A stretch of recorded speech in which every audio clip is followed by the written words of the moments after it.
अस्सलाम वालेकुम स्टूडेंट्स, कैसे हैं आप सब लोग। Welcome to the Base Academy. मैं हूं आपका फ़िज़िक्स इंस्ट्रक्टर अदील अख्तर। बच्चों, हमने चैप्टर नंबर 16 कंप्लीट कर लिया है।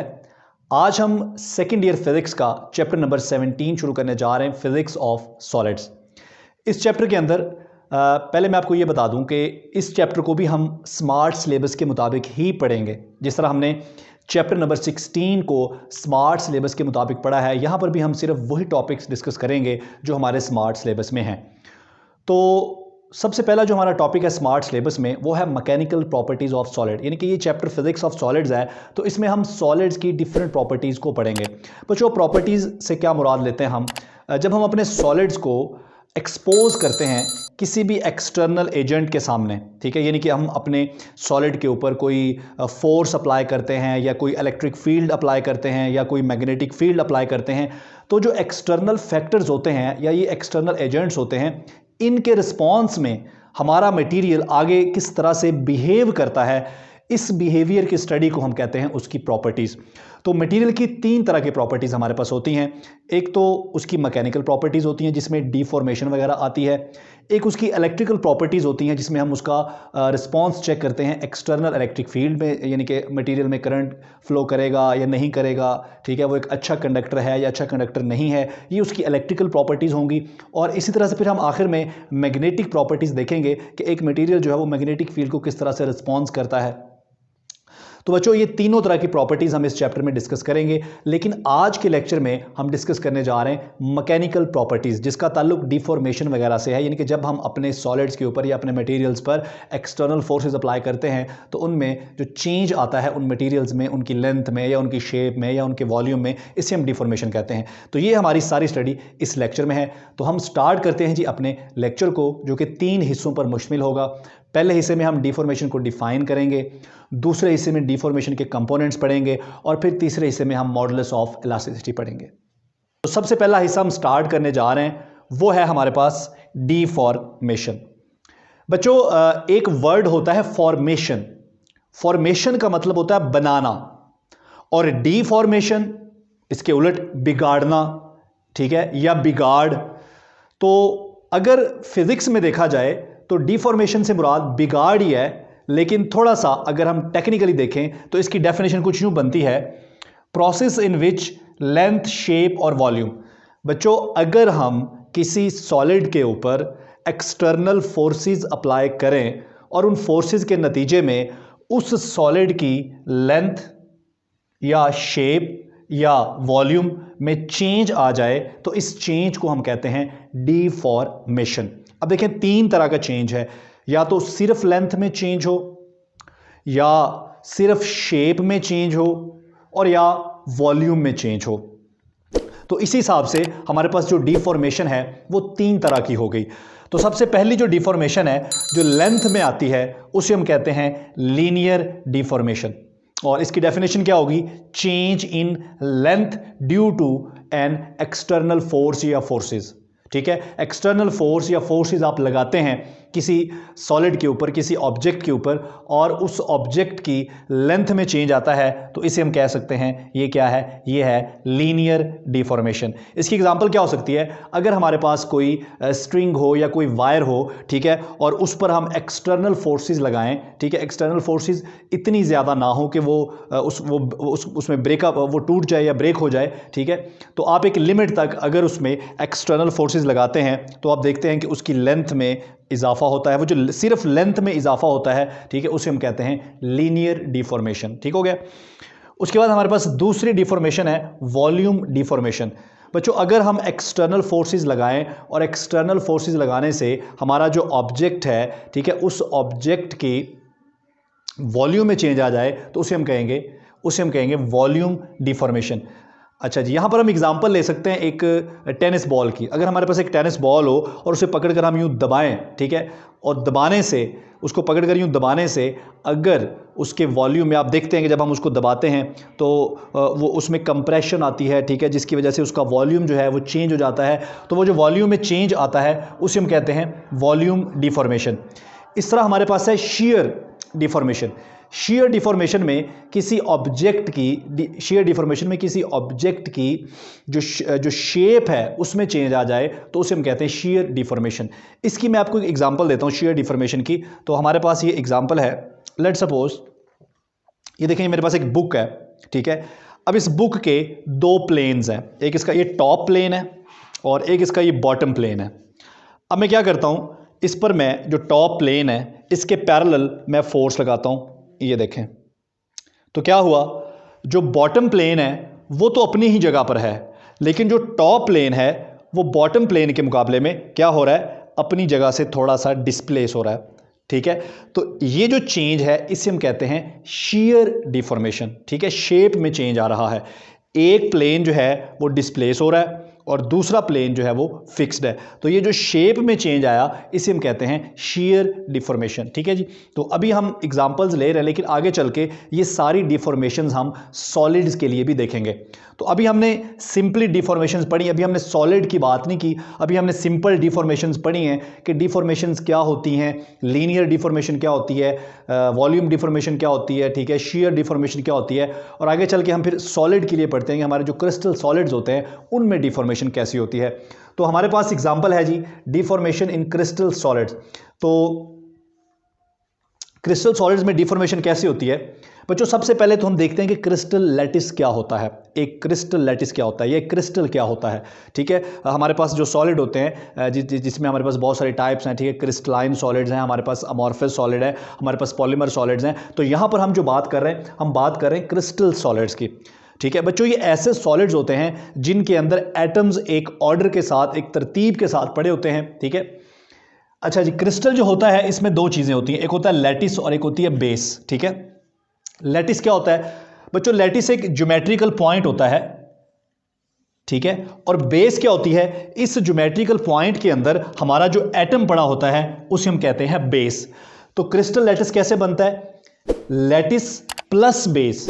लैटिस एक ज्योमेट्रिकल पॉइंट, एक फर्जी पॉइंट, ठीक है, और उस ज्योमेट्रिकल पॉइंट के अंदर जो हमारा ओरिजिनली एटम पड़ा होता है उसको कहते हैं बेस। तो crystal plus lattice plus base ये किसके बराबर होगा, ये क्रिस्टल के बराबर होगा। तो बच्चों इस ज्योमेट्रिकल पॉइंट के अंदर जिस जगह पर हमारा एटम पड़ा होता है उसे कहते हैं उसका इक्विलिब्रियम पोजीशन, ठीक हो गया। और सॉलिड्स के अंदर क्या होता है, इन एटम्स के दरमियान कोहेसिव फोर्सेस होती हैं, अट्रैक्टिव फोर्सेस होती हैं जो इनको इनकी इक्विलिब्रियम पोजीशन पर जोड़े रखती हैं। तो इन एटम्स के दरमियान एक ऑर्डर होता है, एक तरतीब होती है और ये ऑर्डर 3 डायमेंशनल में फैला होता है। यही वजह है कि सॉलिड्स की स्पेसिफिक शेप्स होती हैं।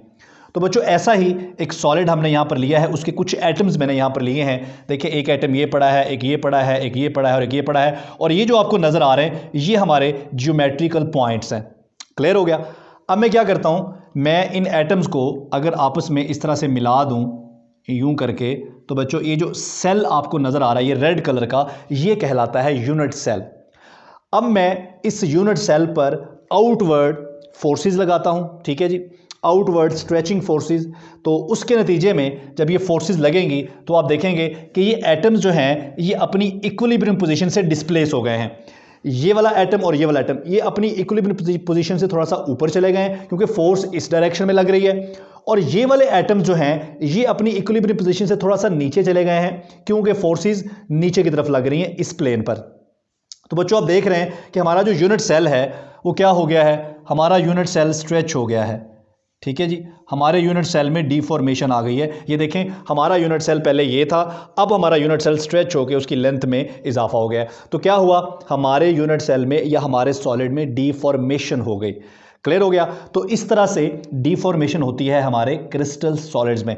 लेकिन अगर मैं ये आउटवर्ड फोर्सेस, ये जो आउटवर्ड फोर्सेस लग रही हैं जिनकी वजह से हमारे यूनिट सेल में स्ट्रेचिंग आ रही है, हमारा यूनिट सेल स्ट्रेच हो गया है, अगर ये आउटवर्ड फोर्सेस आप रिमूव कर देंगे तो ये दोबारा से अपनी उसी शेप में, दोबारा से अपने उसी वॉल्यूम में, और जो पहले था वहीं पे आ जाएगा, अपनी ओरिजिनल शेप दोबारा से हासिल कर लेगा, और ये एटम अपनी इक्विलिब्रियम पोजीशन से थोड़ा थोड़ा डिस्प्लेस हुए हैं, ये वापस अपनी इक्विलिब्रियम पोजीशन पर आ जाएंगे। तो बच्चों ये है डिफॉर्मेशन इन क्रिस्टल सॉलिड्स। पहले हमने सिंपल डिफॉर्मेशन देखा और फिर इस डिफॉर्मेशन का कॉन्सेप्ट हमने क्रिस्टल सॉलिड्स के ऊपर अप्लाई किया। तो बच्चों अब हम बढ़ने जा रहे हैं लेक्चर के दूसरे हिस्से की तरफ, लेकिन उससे पहले हम एक छोटी सी डेफिनेशन यहाँ पे कर देते हैं। अभी आपने देखा कि इस क्रिस्टल लैटिस के ऊपर या इस क्रिस्टल सॉलिड के ऊपर जब हमने आउटवर्ड स्ट्रेचिंग फोर्सेस अप्लाई की तो इसकी शेप में चेंज आया, डिफॉर्मेशन आई। अगर आपने ये फोर्सेस हटाई तो ये वापस अपनी उसी शेप में चला गया। तो बच्चों सॉलिड्स की या आप सिंपली कह लें मटेरियल्स की वो प्रॉपर्टी जिसकी वजह से वो अपनी ओरिजिनल शेप दोबारा से गेन कर लेते हैं, उसे क्या कहते हैं? इलास्टिसिटी। ठीक है जी, तो ये प्रॉपर्टी ठीक है जिसकी वजह से अगर आप एक्सटर्नल फोर्स अप्लाई करें तो डिफॉर्मेशन आती है, लेकिन अगर आप एक्सटर्नल फोर्स रिमूव कर लें तो एक्सटर्नल फोर्स रिमूव करने से ऑब्जेक्ट अपनी ओरिजिनल साइज़ या शेप दोबारा से गेन कर लेते हैं। इसे कहते हैं इलास्टिसिटी। ठीक है जी, तो अभी हम आगे चल के स्ट्रेस और स्ट्रेन के बारे में बात करने वाले हैं। जी बच्चों, तो अभी हम लेक्चर का जो दूसरा हिस्सा है जिसमें हम डिफॉर्मेशन के कंपोनेंट्स को पढ़ने जा रहे हैं। ठीक है, इसमें हमारे पास सबसे पहले है स्ट्रेस। तो स्ट्रेस क्या है? फोर्स अप्लाइड पर unit area produce any change in length, shape और वॉल्यूम। तो बच्चों हम जो फोर्स अप्लाई करते हैं, फोर्स पर यूनिट एरिया, जिसकी वजह से हमारे सॉलिड की लेंथ में या उसकी शेप में या उसके वॉल्यूम में चेंज आ जाए, तो ये फोर्स पर यूनिट एरिया क्या कहलाएगी? ये स्ट्रेस कहलाएगी। और स्ट्रेस की वजह से जो चेंज आता है उस चेंज को हम स्ट्रेन बोलते हैं। उस चेंज को हम स्ट्रेन बोलते हैं, उस चेंज की मेजरमेंट को हम स्ट्रेन बोलते हैं। तो पहले हम स्ट्रेस को डिस्कस करते हैं, फिर हम स्ट्रेन को डिस्कस करेंगे। तो स्ट्रेस हमारे पास क्या आ गई? फोर्स पर यूनिट एरिया, जिस फोर्स की वजह से डिफॉर्मेशन हो रही है, लेंथ, शेप या वॉल्यूम में चेंज आ रहा है। बच्चों इसका यूनिट, जिस तरह फोर्स का यूनिट न्यूटन है और एरिया का मीटर स्क्वायर है, तो इसका यूनिट न्यूटन पर मीटर स्क्वायर है, जिसको हम पास्कल भी लिख सकते हैं। उसके बाद इसकी जो टाइप्स हैं, हमारे पास 3 तरह की स्ट्रेस होती है। जिस तरह हमने कहा कि डिफॉर्मेशन 3 तरह की होती है, लीनियर डिफॉर्मेशन, वॉल्यूम में और इसके अलावा शेप में। तो स्ट्रेस भी 3 तरह की होती है, जारी बात है। लीनियर या लेंथ में चेंज को हम टेंसाइल स्ट्रेस कहेंगे।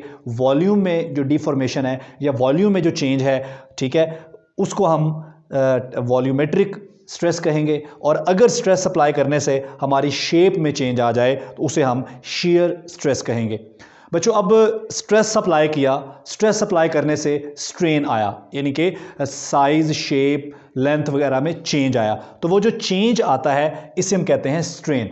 तो स्ट्रेन की डेफिनेशन क्या है? मेजर ऑफ डिफॉर्मेशन, यानी कि वो जो डिफॉर्मेशन आई है उस डिफॉर्मेशन की वजह क्या है? स्ट्रेस।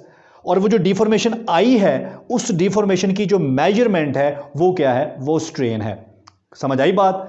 डिफॉर्मेशन जिस वजह से आती है वो स्ट्रेस है, और जो डिफॉर्मेशन आती है वो क्या है? वो स्ट्रेन है। तो बच्चों 3 तरह की स्ट्रेस है, तो स्ट्रेन भी हमारे पास 3 तरह की है।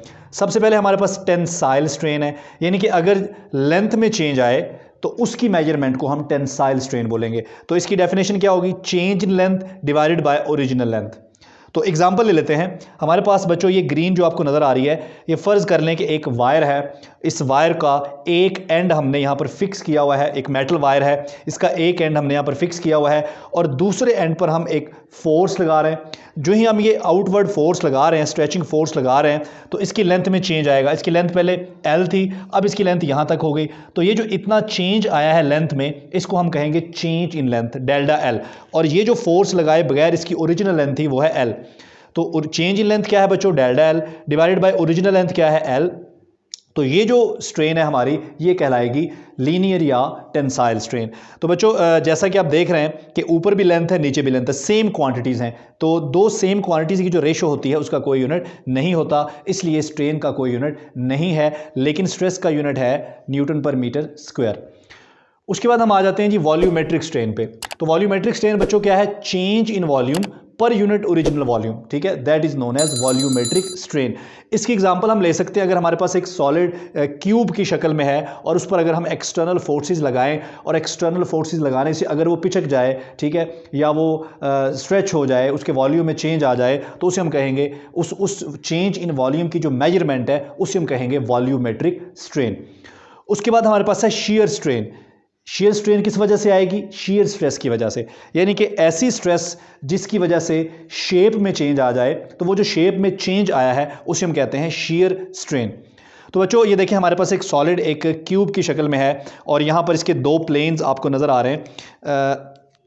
ये देखें इसके बहुत सारे प्लेन्स हैं। मैं यहाँ पर दो प्लेन्स की बात करता हूँ। एक इसका जो टॉप प्लेन है ये वाला, ठीक है जी, और एक इसका ये वाला बॉटम प्लेन है। अब हम ये करते हैं कि इसका जो टॉप प्लेन है, इस प्लेन के पैरेलल हम ये एक्सटर्नल फोर्स लगा रहे हैं, जिसकी वजह से क्या होगा, इसका टॉप प्लेन अपनी जगह से थोड़ा सा डिस्प्लेस हो जाएगा। ये जो बॉटम प्लेन है ये फिक्स्ड है, तो ये देखें बॉटम प्लेन जो है आपका ये फिक्स्ड है, ये अपनी जगह पे है, वहीं पे है, लेकिन आपका जो टॉप प्लेन है वो अपनी जगह से थोड़ा सा क्या हो गया है बच्चों, डिस्प्लेस हो गया है। ठीक है, ये देखें जी आपका जो टॉप प्लेन है वो डिस्प्लेस होकर थोड़ा सा आगे चला गया है। तो ये जो इतना सा डिस्प्लेसमेंट आया है आपके टॉप प्लेन में, इसे हम डेल ए से रिप्रेजेंट कर रहे हैं, और इस टॉप प्लेन का जो डिस्टेंस है इस बॉटम प्लेन से या फिक्स प्लेन से, उसको हम ए से रिप्रेजेंट कर रहे हैं। ठीक है बच्चों, तो ये जो शेप में चेंज आया है, इस शेप में चेंज को हम मेजर करें तो ये कहलाएगी शेयर स्ट्रेन।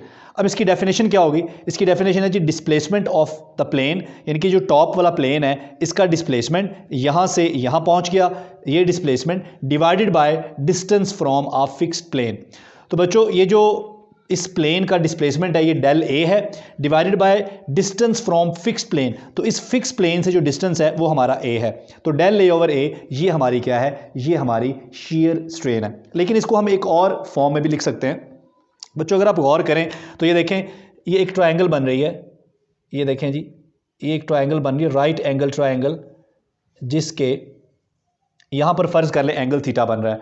बच्चों थीटा के सामने वाली साइड जो होती है ये वाली साइड, ये साइड हमारी क्या होगी, परपेंडिकुलर, और ये वाली साइड जो इस परपेंडिकुलर के साथ 90 डिग्री का एंगल बना रही है, ये वाली साइड हमारी क्या होगी, ये हमारी साइड होगी बेस। बच्चों अगर हम इस ट्रायंगल पर टेंजेंट थीटा अप्लाई करें तो tangent theta is equal to perpendicular, जो कि हमारा क्या है डेल ए, और डिवाइडेड बाय, क्योंकि टेंजेंट थीटा होता है परपेंडिकुलर ओवर बेस, तो बेस हमारी इस ट्रायंगल में क्या है, बेस हमारी ए है। ठीक है, तो बच्चों ये del A over A is equal to tangent theta. इसका मतलब है ये जो डेल ए ओवर ए है इसकी जगह मैं क्या लिख सकता हूँ, इसकी जगह मैं लिख सकता हूँ टेंजेंट थीटा। तो हमारी जो शेयर स्ट्रेन है, हमारी जो शेयर स्ट्रेन है बच्चों, इसको हम टेंजेंट थीटा के बराबर भी लिख सकते हैं। तो ये हमारी डिफॉर्मेशन का सेकंड पार्ट था, जिसमें हमने डिफॉर्मेशन के कंपोनेंट्स को डिस्कस किया, स्ट्रेस को और स्ट्रेन को और उनकी टाइप्स को। अब हमारे लेक्चर का थर्ड और आखिरी हिस्सा है जिसमें हम मुख्तलिफ मॉडुलस ऑफ रिजिडिटी को डिस्कस करेंगे। तो चलते हैं लेक्चर के तीसरे हिस्से की तरफ। जी बच्चों, तो अब हमारे लेक्चर का तीसरा हिस्सा है जिसमें हम मॉडुलस ऑफ इलास्टिसिटी या रिजिडिटी देखेंगे। तो मॉडुलस ऑफ इलास्टिसिटी क्या होता है, ratio of stress and strain. ठीक है जी, किसी भी मटेरियल के लिए स्ट्रेस और स्ट्रेन की जो रेशो होती है, ये रेशो हमेशा कांस्टेंट होती है, जिसे हम मॉडुलस ऑफ इलास्टिसिटी या उस मटेरियल की रिजिडिटी बोलते हैं। ठीक है, तो इसको हम ई से रिप्रेजेंट करते हैं, जो कि बराबर होती है स्ट्रेस ओवर स्ट्रेन, और किसी भी गिवन मटेरियल के लिए ये रेशो कांस्टेंट होती है। अब ये हो सकता है कि एक मटेरियल की इलास्टिसिटी, मॉडुलस ऑफ इलास्टिसिटी दूसरे मटेरियल से डिफरेंट हो, और ऐसा ही होता है, लेकिन किसी भी एक गिवन मटेरियल के लिए जो इलास्टिसिटी है, मॉडुलस ऑफ इलास्टिसिटी है या स्ट्रेस ओवर स्ट्रेन की रेशो है, ये हमेशा कांस्टेंट होती है। मॉडुलस ऑफ इलास्टिसिटी दो चीज़ों पे डिपेंड करता है, एक तो नेचर ऑफ मटेरियल पे, मटेरियल टू मटेरियल इसकी वैल्यू डिफरेंट होती है, और दूसरा ये डिपेंड करता है टेम्परेचर के ऊपर। बच्चों मॉडुलस ऑफ इलास्टिसिटी से हमें किसी भी मटेरियल की रिजिडिटी का पता चलता है। हमें ये पता चलता है कि वो मटेरियल कितना रिजिड है। ठीक है, ज़्यादा रिजिड, अगर उसका मॉडुलस ऑफ इलास्टिसिटी ज़्यादा होगा तो मतलब वो ज़्यादा रिजिड होगा, यानी कि अगर आपने उसमें स्ट्रेन लेके आना तो आपको ज़्यादा स्ट्रेस अप्लाई करना पड़ेगा, और अगर कोई मटेरियल की मॉडुलस ऑफ इलास्टिसिटी कम होगी तो इसका मतलब है कि वो लेस रिजिड है, कम सख्त है। ठीक है, उस पर हमें उसमें स्ट्रेन प्रोड्यूस करने के लिए ज़्यादा फोर्सेज नहीं लगाने पड़ेंगे। लेकिन एक बात हमेशा याद रखनी होती है कि हम जब स्ट्रेस अप्लाई करते हैं तो स्ट्रेस की भी एक लिमिट होती है जिसे हम इलास्टिक लिमिट कहते हैं। ठीक है, इलास्टिक लिमिट के बाद फिर फर्दर जो है वो मटेरियल की साइज़ या शेप में परमानेंट चेंज भी आ सकता है। ठीक है, उसके बाद हमारे पास मॉडुलस ऑफ इलास्टिसिटी या रिजिडिटी की तीन टाइप्स हैं। सबसे पहले हमारे पास है यंग्स मॉडुलस। तो बच्चों अगर डिफॉर्मेशन वन डायमेंशन में हो, यानी कि सिर्फ एक ही डायमेंशन में, या आप यूं कह लें कि सिर्फ लेंथ में डिफॉर्मेशन आए, लेंथ में चेंज आए, तो उस चेंज के लिए हमारे पास जो मॉडुलस ऑफ इलास्टिसिटी है उसे कहते हैं यंग्स मॉडुलस। ये क्या होता है? Tensile stress over tensile strain. तो टेंसाइल स्ट्रेस आपको पता है फोर्स पर यूनिट एरिया, और टेंसाइल स्ट्रेन जो है ये delta L divided by L, या change in length per unit original length होता है। अगर हम इसको सिंप्लीफाई करें तो बच्चों ये देखें, ये एल जो है ये एफ से मल्टीप्लाई हो जाएगा, और ए जो है ये डेल्टा एल से मल्टीप्लाई हो जाएगा, तो ये हमारे पास बन जाएगा एफ मल्टीप्लाई बाय एल और divided by delta L multiply by A. तो बच्चों ये है हमारे पास यंग्स मॉडुलस। और अगर इसके यूनिट्स निकाले जाएं तो आपको पता है कि स्ट्रेस का यूनिट जो होता है, स्ट्रेस का यूनिट हमारे पास होता है न्यूटन पर मीटर स्क्वायर, और स्ट्रेन का हमारे पास कोई यूनिट नहीं होता। तो इसका मतलब है कि इसका यूनिट क्या बनेगा? इसका यूनिट न्यूटन पर मीटर स्क्वायर ही बनेगा। तो यंग्स मॉडुलस का, ये मॉडुलस ऑफ इलास्टिसिटी का जो यूनिट है वो न्यूटन पर मीटर स्क्वायर ही है। उसके बाद बच्चों हमारे पास है बल्क मॉडुलस। तो बल्क मॉडुलस क्या है? अगर हमारे पास डिफॉर्मेशन 3 डायमेंशन में हो, यानी कि वॉल्यूम में चेंज आए, तो वो जो वॉल्यूम में डिफॉर्मेशन है उसके लिए जो हमारे पास मॉडुलस ऑफ इलास्टिसिटी है वो है बल्क मॉडुलस। तो बल्क मॉडुलस क्या है? इसको हम के से रिप्रेजेंट करते हैं। ये हमारे पास है stress, volumetric stress over volumetric strain. तो अगर हम इसको भी सिंप्लीफाई करें तो आप देख सकते हैं कि V जो है ये F से मल्टीप्लाई होगा, और A जो है डेल्टा V से मल्टीप्लाई होगा। तो ये हमारे पास क्या आएगा? F मल्टीप्लाई बाय V और divided bye A multiply by delta V। तो ये हमारे पास है बल्क मॉडुलस। उसके बाद हमारे पास तीसरा जो मॉडुलस है वो है शेयर मॉडुलस। बच्चों अगर डिफॉर्मेशन की वजह से शेप में चेंज आए तो उसके लिए जो मॉडुलस ऑफ इलास्टिसिटी है वो हमारे पास है शेयर मॉडुलस। और जैसा कि आपको पता है ये हमारे पास शेयर स्ट्रेस है और ये शेयर स्ट्रेन है, तो इसको भी आप सिंप्लीफाई करें तो वही होगा, ये A मल्टीप्लाई हो जाएगा F से, और ये वाला A मल्टीप्लाई होगा डेल्टा A से। तो ये हमारे पास क्या बन जाएगा? F मल्टीप्लाई बाय A और divided bye A multiply by delta A। तो ये हमारे पास है शेयर मॉडुलस। तो बच्चों ये 3 हमारे पास मॉडुलस ऑफ इलास्टिसिटी थे, क्योंकि 3 तरह की हमारे पास स्ट्रेस है और 3 तरह की हमारे पास स्ट्रेन है। तो कोई भी मॉडुलस ऑफ इलास्टिसिटी आप ले लें, चाहे आप यंग मॉडुलस ले लें या बल्क मॉडुलस ले लें या शेयर मॉडुलस ले लें, तीनों का यूनिट सेम है और वो यूनिट न्यूटन पर मीटर स्क्वायर है। और स्टार्ट में हमने बताया कि मॉडुलस ऑफ इलास्टिसिटी चाहे वो कोई भी हो, चाहे वो बल्क हो, वो शेयर हो या वो यंग मॉडुलस हो, वो 2 चीज़ों पर डिपेंड करता है। नेचर पर डिपेंड करता है कि मटीरियल की नेचर क्या है, और इसके अलावा टेम्परेचर के ऊपर डिपेंड करता है। और मॉडुलस ऑफ इलास्टिसिटी से हमें क्या इन्फॉर्मेशन मिलती है? हमें ये इन्फॉर्मेशन मिलती है कि हमारे मटेरियल की रिजिडिटी क्या है, वो ज़्यादा सख्त है या कम सख्त है। ठीक है, उसमें स्ट्रेन प्रोड्यूस करने के लिए या डिफॉर्मेशन प्रोड्यूस करने के लिए आपको ज़्यादा फोर्स की ज़रूरत है या कम फोर्स की ज़रूरत है। तो इसके साथ ही हमारा ये लेक्चर कंप्लीट हो गया। इंशाल्लाह नेक्स्ट लेक्चर में हम मटेरियल की इलेक्ट्रिकल प्रॉपर्टीज़ को डिस्कस करेंगे। थैंक यू, अल्लाह हाफिज़।